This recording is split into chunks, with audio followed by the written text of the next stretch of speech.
The 1992 Grand Prix season starts in South Africa, under the gloriously sunny skies of the Transvaal.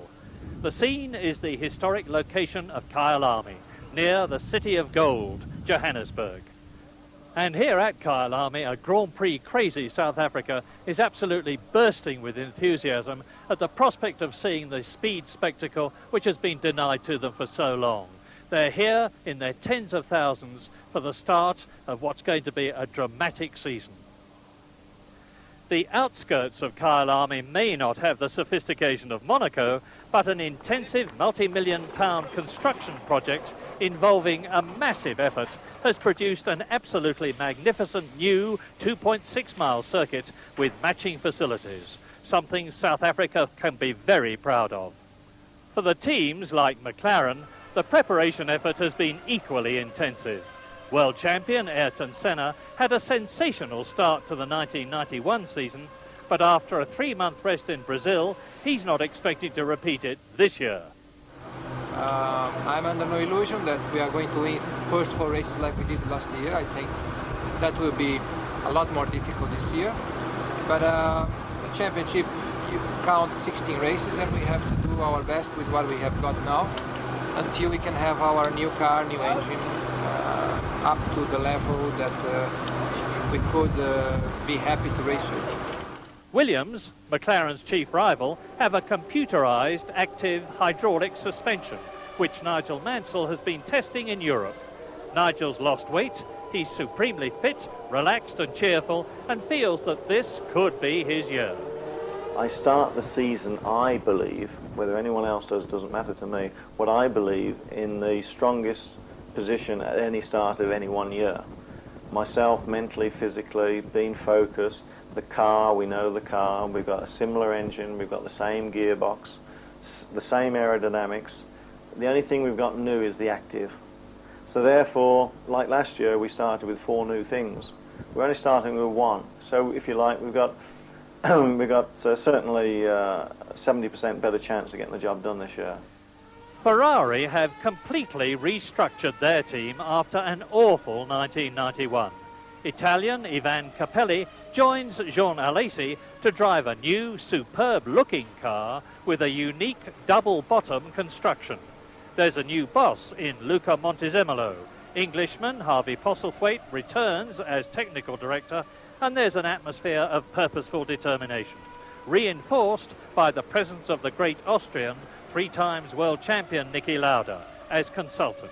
All I'm really doing is to be an advisor to Mr. Lombardi, who is in charge, and they all want to do is just to use my experience and see if I can help. So really all I'm doing is watch the whole team performing, and if I see something, I just give my comment. But really, decision is all to Lombardi and the team.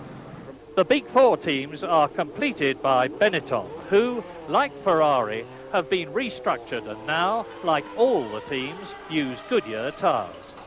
For the first time, Martin Brundle, with Benetton, is in a top team.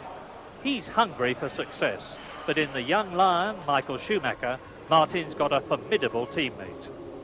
26 men start today's South African Grand Prix because, sadly for her and the Brabham team, Italy's Giovanna Amati has failed to qualify. And sadly for everybody, 3-time world champion Alain Prost is not racing today at Kyalami for Ligier. After a thrilling final qualifying session, Nigel Mansell starts in pole position for the 18th time. In fact,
Nu is opgegeven, maar buiten dat.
A man in a green flag will go across.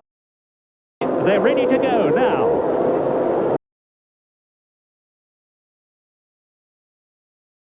And they get away very quickly indeed. They get a brilliant start. Then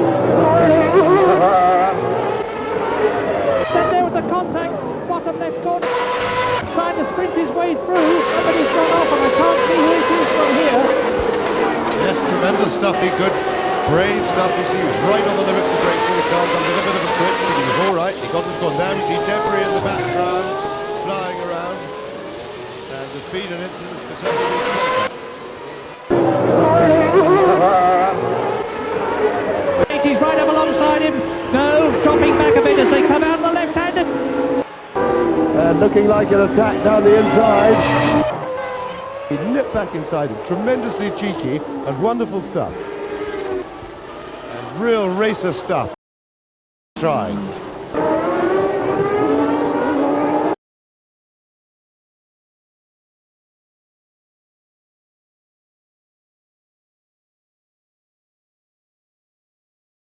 Tremendous charging first lap, because we've come to expect and to go to first. Down in the pit lane, the man who's got the story for us, Grand Prix driver Jonathan Hart. What is it, Jonathan? Well, apparently, Murray, what happened was that off the line, he was in first gear and got a lot of wheel spin.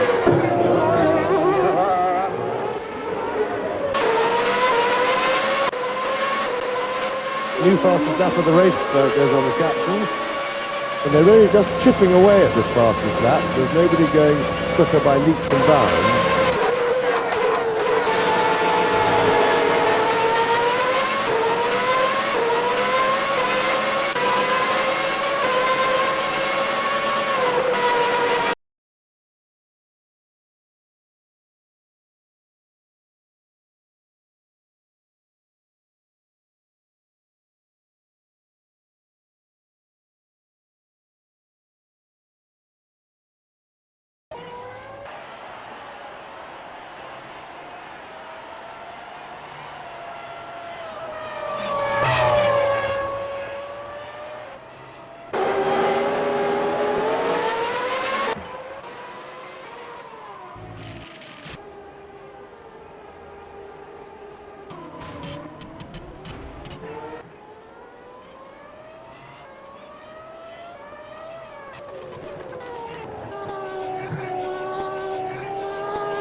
New fastest lap of the race, there it goes on the caption. And they really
flying round this circuit.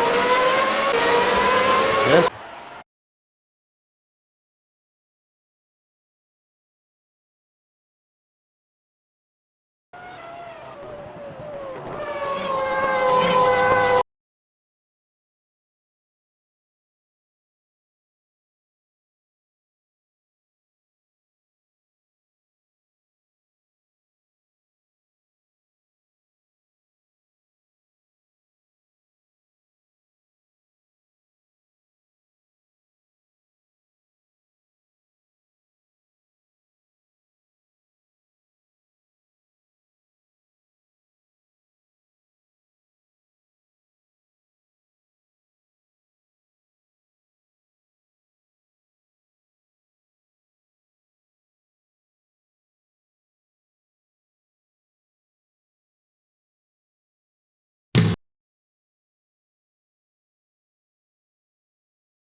Is absolutely flying round this circuit.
new fastest lap of the race goes on the caption.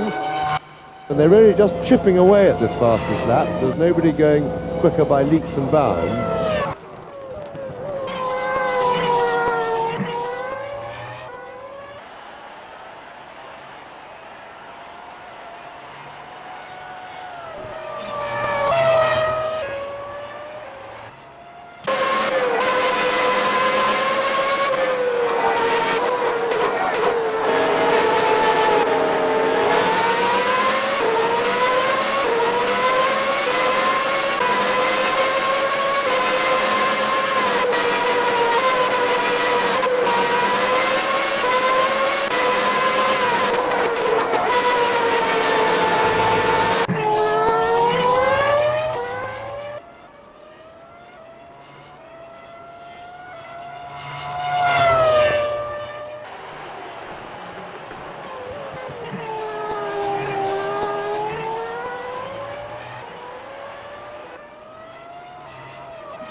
New fastest lap of the race goes on the caption.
He's banging his steering wheel in frustration. Something has happened. It looks as though he's out of the race.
the Grand Prix.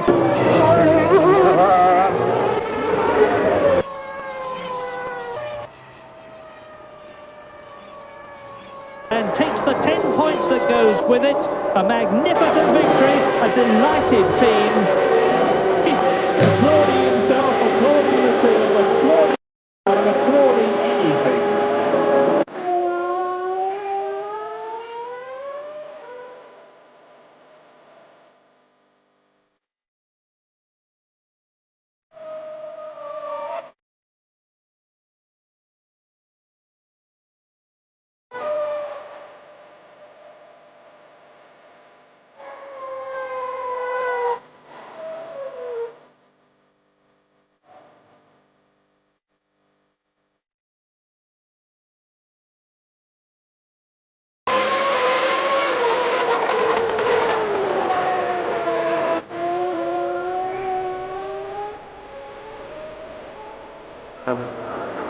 Well, I'm with Patrick Head, Technical Director of the Williams team.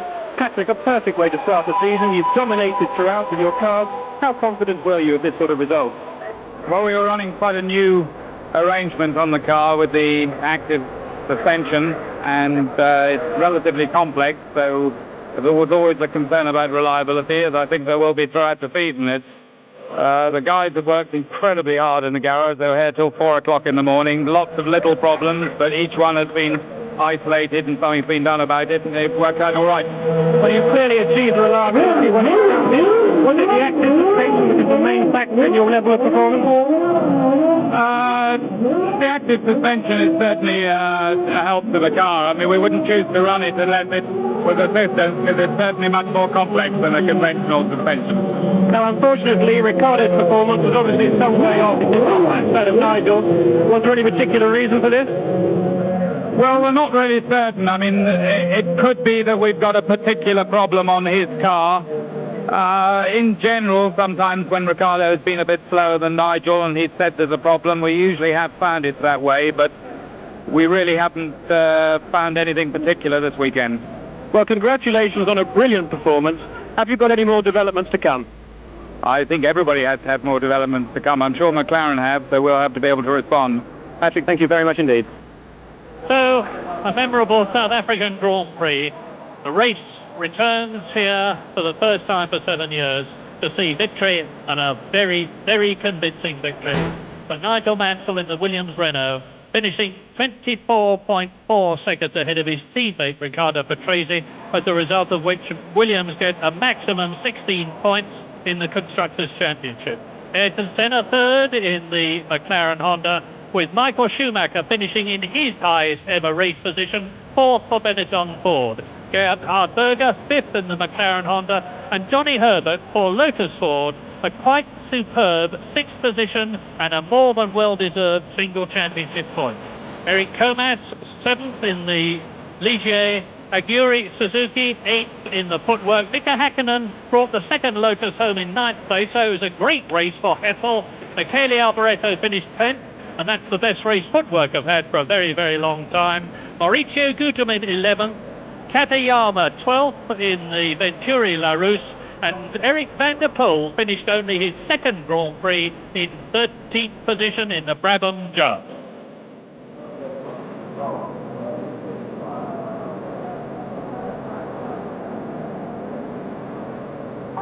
Well, what do we glean from that? The race confirms what was very obvious in practice, and that was that the Williams Renault is head and shoulders, chassis and engine, suspension and everything else ahead of McLaren Honda. It means that the men from Woking, used to winning for so long and who never give up, will be there to try and produce their new car quickly as you watch the crowd cheering Nigel Mansell, Magic Mansell. There he is. Magic Mansell looking very happy with every justification, with Riccardo Patrese, Ayrton Senna, and Mr. Pete Bertha, who is the Foreign Minister of South Africa, applauding them.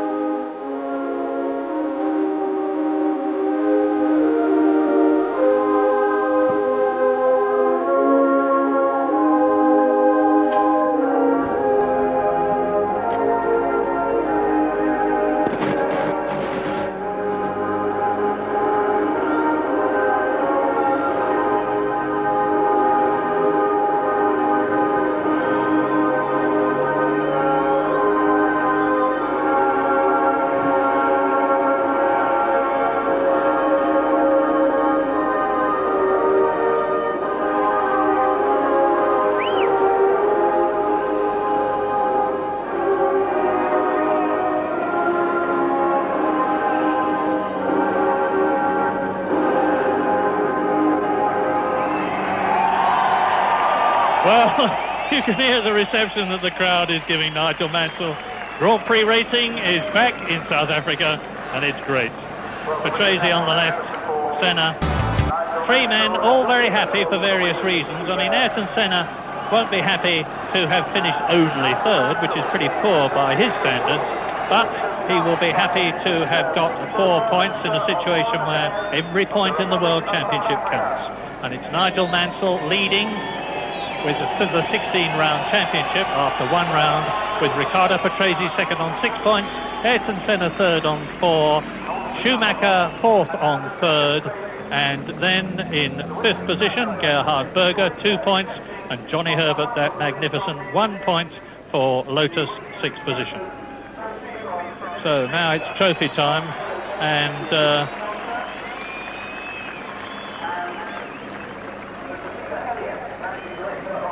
well done, Riccardo Patrese. Second place,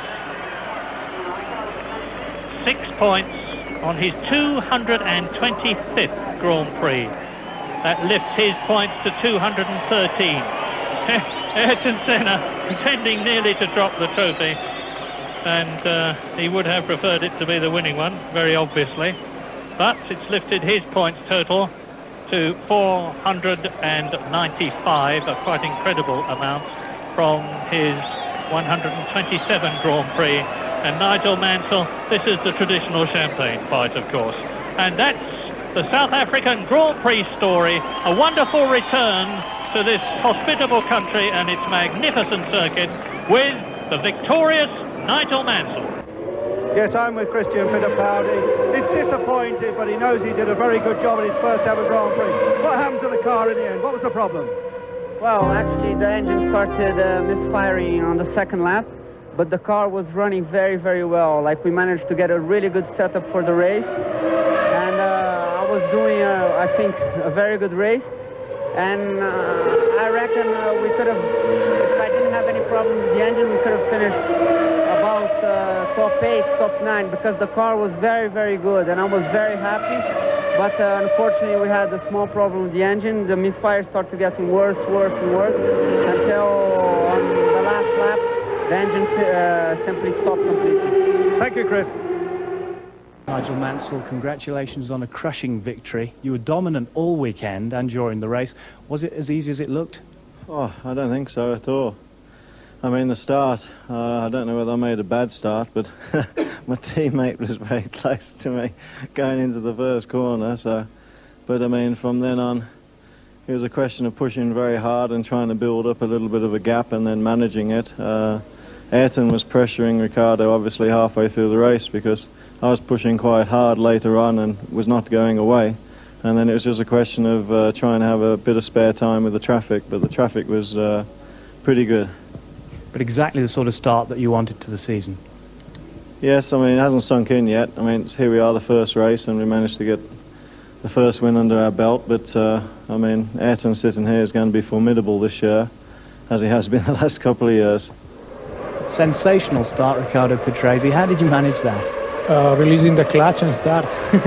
I think no magic. I had a good start, and it was very good for me being able to be in front of Ayrton the first lap, because in this track it's very difficult to overtake. So I knew that if I was in his toe, maybe it was a big problem to finish second in this race, because I felt that my car had potential to finish second. So this is the result I wanted after many troubles in practice. I think that I'm quite happy with second place.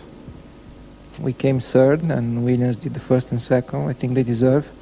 They did good improvement from last year, and right now I think they deserve to be first and second. So third place for us, I think it was very good under the circumstance, and I'm looking forward to the new car, new engine, new transmission, to see whether we can jump forward and catch them and be in a similar situation, in order that the championship becomes more and more interesting, like we had last year, and a good fight throughout the season. So finally, can we expect changes in time for the next race to respond to the Williams threat? I don't know. I don't think so for the next race, but maybe for Spain or maybe Brazil. The team is trying very hard. I think sometimes it's necessary to have a result like this, which is not brilliant. It's good, but not brilliant, to push the people that are working, to get them more motivated, to give us more development in order that we can compete with them. So it's early days, it's only one race, 15 to go, and we all have seen last year the fight has been great between all of us, and I think perhaps we'll have another season like that. The last 15 laps or so were fairly uneventful in the end, except for the trickle of retirements: Morbidelli, Martini, Boutsen and Guiar, as Patrese kept the gap to Senna without too much trouble. And so Nigel Mansell sailed home to take the win in his second successive South African Grand Prix, 7 years after the last one, with Riccardo Patrese following him 24.3 seconds behind, and Senna 10 seconds behind him in third, having eased off quite a lot at the end. With Schumacher, Berger and Herbert taking the remainder of the points, the top six at the end of lap 72 were the same as they'd been on lap 44, but only just though, as Berger pulled over out of fuel as soon as he crossed the line. Mansell's victory was a popular one in South Africa, where he was a big fan favourite, and the Williams teams would be delighted with 16 points in a display of total domination, even if the viewing public had been largely bored to tears. Comas was pretty pleased with 7th place, having hardly sat in the car before the weekend, but was somewhat crestfallen when Guy Ligier reported that Prost would have finished it in the points. He was still hoping against hope that Alain would change his mind, and Le Professeur had said he would make a final decision by the 16th of March, though Jean-Marie Balestre opined in L'Equipe that Prost would make a fool of himself by driving a Ligier.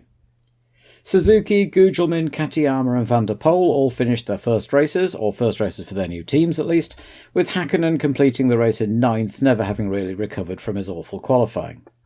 There was now a 3-week gap before the next race in Mexico for everyone to digest the lessons of Kyalami, and there was still an outside chance that Prost would be driving a Ligier in Mexico. So Nigel Mansell commandingly wins his second successive South African Grand Prix, albeit with 7 years between them, from his teammate Riccardo Patrese. 3 times world champion Ayrton Senna, third for McLaren. Michael Schumacher, an excellent 4th in his Benetton, Berger 5th in the second McLaren, and Johnny Herbert a superb 6th for Lotus. With Mansell 6 points ahead of his rival Senna in the Drivers' Championship, Williams lead McLaren in the Constructors' Contest by an impressive 10 points, with Benetton 3rd and Lotus 4th. The 1992 Grand Prix season has begun. In 3 weeks' time, it's the Mexican Grand Prix at an even higher altitude. Can McLaren fight back? Watch it on BBC television and you'll see.